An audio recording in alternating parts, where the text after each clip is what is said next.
my heart. I can't do anything for them. Gut-wrenching words just 2 days after an apartment complex is condemned. Time is up for residents and a business at the Argonaut Apartments in Sioux City. Today was the deadline for them to move out. KTIV's Irvin Doman is at the apartment building today. He was there as residents were forced to leave their home for good. The Argonaut Apartments that you can see right behind me were condemned earlier this week, and that left over 20 people displaced, including a business owner that operated out of the lower level.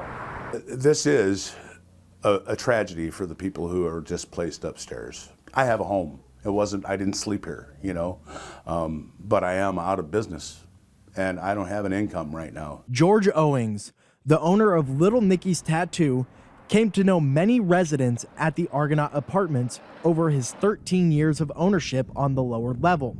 Seeing people he has known who now have nowhere to turn, he says is devastating.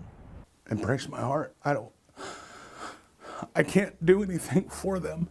I would love to take one of them in, but I can't. I don't know where my income is going to come from. The apartment was condemned after multiple deficiencies were found, the main being the complex didn't have heat.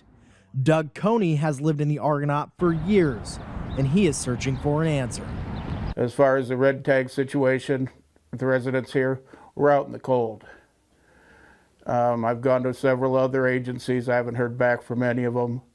Of course, with 2 days' notice, it's hard to get anything done. The time frame which residents had to vacate has caused many to wonder what the next step they can take is. Coney said he showed up at the Sioux City Assistance Office.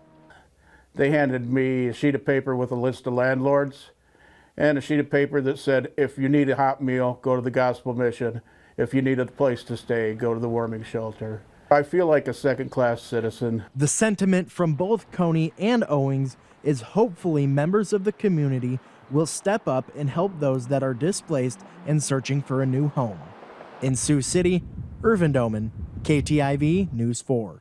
Wednesday, the city said it tried to work with the property manager to get the heat back on, but that didn't happen. Meanwhile,